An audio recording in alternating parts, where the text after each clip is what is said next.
شرف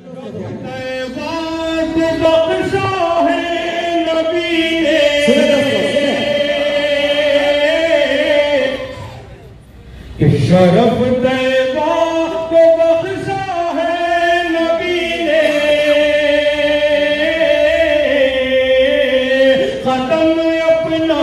جو رکھا ہے نبی نے، ختم اپنا جو رکھا ہے۔ اس ساؤنڈ کے سامنے تھا جیسے آواز کرتا رہے، اس ساؤنڈ کے سامنے رہے، قدم اپنا جو رکھا ہے نبی نے، صحابہ معتبر کیسے نہ ہوتے، صحابہ معتبر کیسے نہ ہوتے،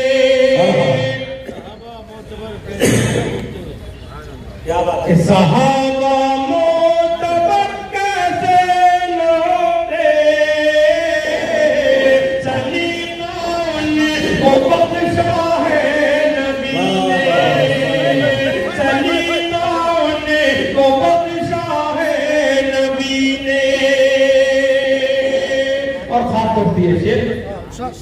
ہے جنت ماں کے قدموں کے نیچے،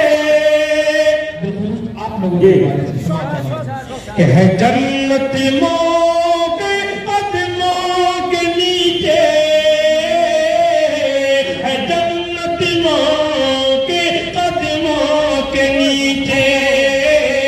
ہے جنت ماں کے قدموں کے نیچے، یہ تھا ایک راز کھولا ہے نبی نے، یہ تھا ایک راز کھولا ہے نبی نے۔ اب ایک شعر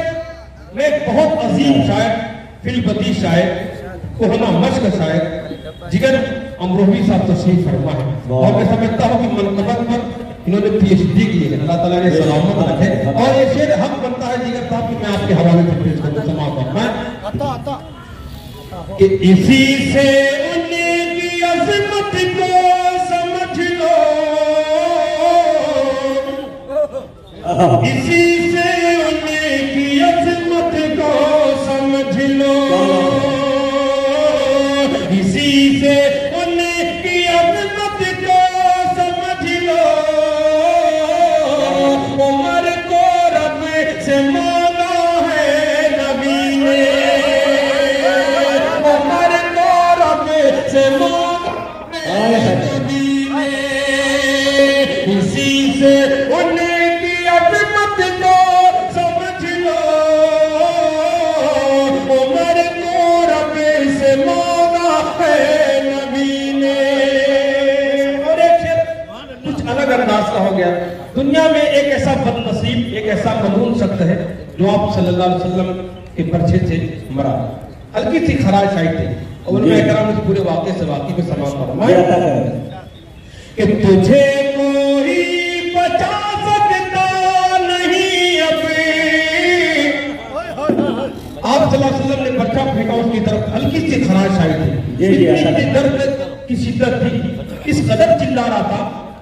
مشرکین مکہ نے اسے یاد دلائی تم بہادر ہو، یہاں کے پہلوان ہو، بہادر ہو، سردار ہو، معمولی سی خراش آئی، اس قدر چلا رہے ہو۔ اس نے کہا اس کا مشرک لاکھ ہم کافر تھا، لیکن اس کا بھی ایمان دیکھیں، اس کا بھی عقیدہ دیکھیں کیا کہہ رہا ہے، مجھے کسی عام انسان نے نہیں مارا، مجھے محمد نے مارا ہے، اگر وہ میرے کو تھوک بھی دیتے تو میں مر جاتا۔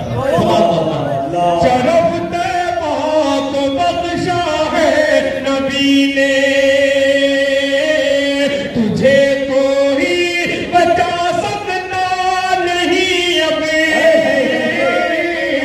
تجھے کوئی بچا سکتا نہیں اب، تجھے کوئی بچا سکتا نہیں اب، امیہ تجھ کو مارا ہے نبی نے، امیہ تجھ کو مارا ہے نبی نے۔ نعرہ تکبیر، علماء کرام، محبت رسول، عشق رسول، عظمت صحابہ، کل ہمنا کیا مشاعرہ، جناب تابش ریحان